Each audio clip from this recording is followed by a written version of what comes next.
सारी को नमन करता हूँ और आज गुंजार की इस पावन धरा पर युवा नेता उभरती हुई शक्ति जो हमारे बीच में पधारे हैं राव अभिमन्यु जी, उनका अहीर रेजिमेंट संघर्ष समिति की तरफ से दिल की गहराइयों से अभिनंदन करता हूं, स्वागत करता हूं। साथियों, आज का दिन बड़ा ही सौभाग्य का दिन है और ये मात्र कहने की बात नहीं है। ये क्यों सौभाग्य का है मैं आपको बताने जा रहा हूं कि आज हाजी पीर डे है, मनाया जा रहा है हाजी पीर, और उसके साथ ही रेजांगला गेट का उद्घाटन हो रहा है। साथियों, इतिहास में, वर्ल्ड के इतिहास में ये दो ऐसे तथ्य हैं, दो ऐसे इवेंट हैं जो प्रमाणित करते हैं कि इस वीर भूमि अहिरवाल ने, वीर अहीरों ने जब जब कोई संकट राष्ट्र पर आया तो अपने प्राणों की आहुति देकर उस संकट को दूर करने का काम किया है। जहां तक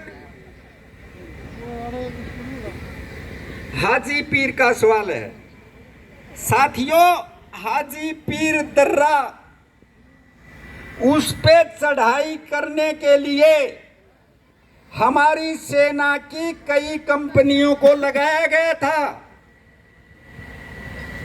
सबसे पहले राजपूत रेजिमेंट को, राजपूत कंपनी को लगाया गया था, परंतु परिस्थितियां इतनी विकट थी कि उनको वहां विफलता हाथ लगी।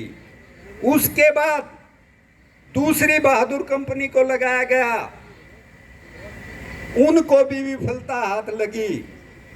जब चारों तरफ से यह मंजर हो गया था कि सफलता हाथ नहीं लग रही है, तब पैरा फर्स्ट के जो मेजर थे उन्होंने अपने वीर हीरो को ललकारा, डेल्टा कंपनी को, आके वीर हीरो, आज अपने आप को जो तुम्हारा असली रूप है वो दिखाने का समय आ गया है। तुम्हें सूरवीरों में सूरवीर क्यों कहा जाता है, आज दिखाने का समय आ गया है। तो साथियों, ये ऐतिहासिक प्रमाणित सत्य है कि वहां पे वीर हीरो ने फतेह हासिल की और उसमें एक बात कही गई कि हाजी पीर पे चढ़ के वीर हीर।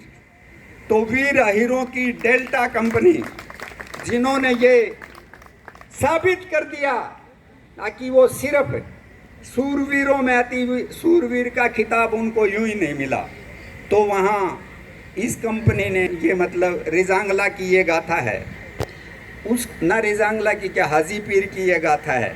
उसके बाद गेट का आज यहाँ उद्घाटन हो रहा है। रेजांगला के बारे कितने लोग जानते होंगे? रेजांगला की बात बहुत कम लोग जानते थे। अब तो रेजांगला लगभग हर जगह अहीर रेजिमेंट संघर्ष समिति के प्रयासों के बाद हर जगह मनाया जाता है रेजांगला।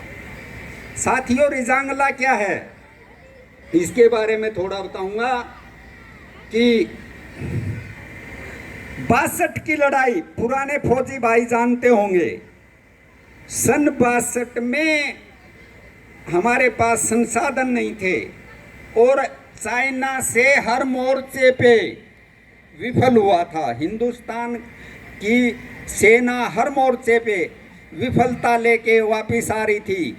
इन विकट परिस्थितियों को भांपते हुए सरकार ने ये आदेश कर दिए थे कि ऐसी विकट परिस्थितियों में हम चाइना का मुकाबला नहीं कर सकते, आप मोर्चा छोड़ के वापिस आ सकते हो। तो साथियों, एक मोर्चा था रेजांगला का, जहां पे 13 कमाऊ की चार्ली कंपनी मतलब डेप्यूट थी, सी कंपनी वहां डेप्यूट थी, और वो शुद्ध अहीर पलटन थी। उसमें 120 अहीर थे। तो उनकी कमांड शैतान सिंह, मेजर शैतान सिंह जी कर रहे थे। जब मेजर शैतान सिंह जी ने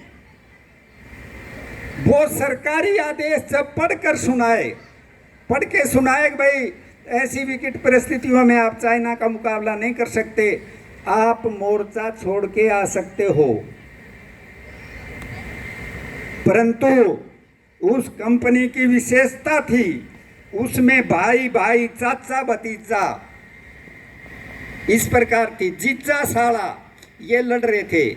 उन वीर हीरो ने, उन प्लाटून कमांडरों ने, जिसमें हरि सिंह राम जैसे शामिल थे, उन्होंने कहा नहीं मेजर साहब, कदम पीछे नहीं हटेगा, यहाँ दो ही बातें होंगी, विजय होगी या वीर गति, तीसरी कोई बात बाकी नहीं रह जाती। तो साथियों, और कहा ये आखिरी बंदूक, आखिरी गोली और आखिरी सांस तक लड़ाई चलेगी। वो लड़ाई आखिरी सांस और आखिरी गोली के बाद भी चली। जब गोलियां खत्म होगी तो पहलवान सिंह राम जैसों ने पटक पटक के मारा चीनियों को, और चीन को सीज फायर करना पड़ा। ये सीज फायर चीन की तरफ से हुआ था, जबकि हर मोर्चे पे हम विफल थे, परंतु उस मोर्चे ने सारी विफलता को धो दिया। तो वो वीर थे। इस प्रकार का हमारा इतिहास रहा है। तो आपको उस लड़ाई में सूरवीरों में अति सूरवीर का खिताब मिला, सूरवीरों में अति सूरवीर का, गादड़ों में नहीं भाई। और वहां पे ये पहली लड़ाई थी जहां दुश्मन सेना ने किसी दुश्मन की बड़ाई की हो। चीनी सेना ने वीर हीरों की भूरी भूरी प्रशंसा की और बंदूक उल्टी टांग के उस पर टोपी रख के सम्मान दिया। तो कहने का भाव और तात्पर्य ये है कि हमारा इतिहास वीरता से भरा हुआ है, और उसमें से ये दो इवेंट ये प्रमाणित करते हैं कि जब कभी राष्ट्र पे संकट आया तो हमने अपने प्राणों की आहुति दे के टाया। परंतु आज खेद का विषय ये है, मैं राव साहब को ये अवगत कराना चाहता हूं कि भाई वीरों में तो हम सूरवीर हैं, हमने हर समय राष्ट्र हित में काम किया है, हमने कभी राष्ट्र का हित नहीं होने दिया।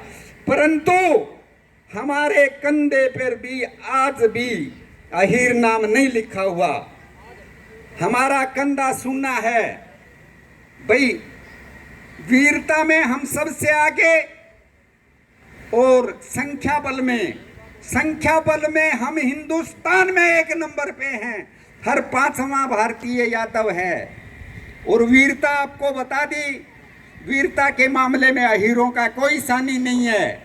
और किसी के कंधे पे जाट है, किसी पे राजपूत है, मतलब सम्मान बतौर हर किसी के कंधे पे है, फिर हमारा कंधा सूना क्यों? हम इस बात के लिए पूर्ण रूपेण डिजर्व करते हैं कि हमारे कंधे पे अहीर रेजिमेंट बना के अहीर नाम लिखा जाए।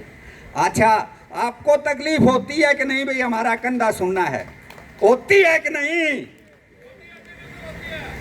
अच्छा, मुझे या ये बात कहनी नहीं चाहिए कि हमारी राजनीतिक तौर पे भी हम किसी से कमजोर नहीं हैं, वीरता में तो हम सूरवीर हैं, राजनीतिक तौर पर भी हम कम नहीं है, फिर भी हमारा ही अहीर रेजिमेंट का गठन क्यों नहीं हो रहा?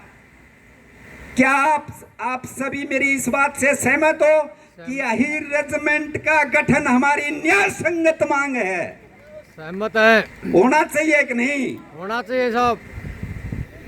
देखो भाई, बुजुर्ग अपने इलाके में तो जब न्यू कहा करते न, ताऊ यो मेरा न्याय संगत हक है और यो दे को नहीं, तो अपने इलाके में तो यह कहावत थी भले देखो नहीं सुसरा थूक ले मुठिया में फिर के करे से मुठिया में थूकन की कहा करते ना लाठी बजान खातिर का अर्धा ताऊ अभी फिर जिंदा फिर ऐसे तरह न्याय संगत कौन दिया।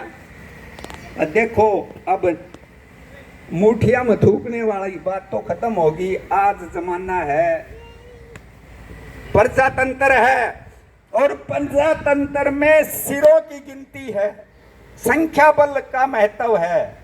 तो संख्या बल में आप सभी जहां कहीं भी हो, हर पंचायत में हर घर में जाके ये बात हर दिल तक पहुंचा दो, हर व्यक्ति तक आके। जब तक अहीर रेजिमेंट का गठन नहीं होगा हम चैन से सांस नहीं लेंगे। मैं राव साहब से निवेदन करता हूं कि आप अच्छी कुर्सी पे हैं और हरियाणा में तो आपकी काफ़ी अच्छी चलती है। मैं उनसे समाज की तरफ से निवेदन करता हूं कि अहीर रेजिमेंट के गठन में अपनी जितनी ताकत है वो लगा दें, शरीर में ना रखें, क्योंकि ये मौका है। और मौके पे तो माँ भी नहीं कहा करे मर जान दे जननी, यो मौका ठीक बताया। तो भाई ये और कोई मांग नहीं हमारी, एक सूत्रीय मांग है भाई। खंबा अड़े तो उरे नहीं करते, मेरे छोरा का ट्रांसफर यहाँ से यहाँ करवा दिए, ये तो हम करवाते रहेंगे। पर आज वक्त का तगाजा है कि अहीर रेजिमेंट का गठन हो और हमारा सम्मान हमें मिले कंधे पे। जय माधव, जय माधव, हक हमारा, हक हमारा, जय हो। तो साथियों अगर आप सारे वो हो तो आप ये दबाव बनाओ, आपकी ताकत से यही राजनेता सत्ता सुख भोग रहे हैं। मैं राजनेताओं से भी निवेदन करता हूं कि हमारी यह मांग पूरी करवा दो, फिर ना करवाइयो, है ना। इससे हमारे तकलीफ हो से जिस तरह कील गड्या करे छाती में न्यू गड्ढे से रहे। रेजिमेंट मारी को नहीं लड़ा हम, मारा छोड़ा किसी और की वर्दी पहन के आवर उसके ऊपर लिखा हुआ दूसरी कौम का नाम। दादा ने बोला रे तू तेरी को नहीं पहन के आया, बोले दादा मने तो इसी देश है उड़े इन्ने की पैर के आनी पड़े से। तो काफ़ी कुछ अगर कोई शब्द गलत निकल गया हो तो आपका भाई बेटा हूँ, क्षमा करना। और एक बार आप सबसे यही आशा करते हुए कि अहीर रेजिमेंट के गठन के लिए हर ताकत को झुका लेंगे, उसको मजबूर कर देंगे। अच्छा भाई एक बात कहूँ सू, बुरा ना मानियो इस बात में। जे मान ले न्यू एक कंडीशन लगा दी जावे, अग भाई जिस जाति की रेजिमेंट होगी उस जाति का ही एमएलए या एमपी का फार्म भर सकेगा, या एक कंडीशन लगा दे।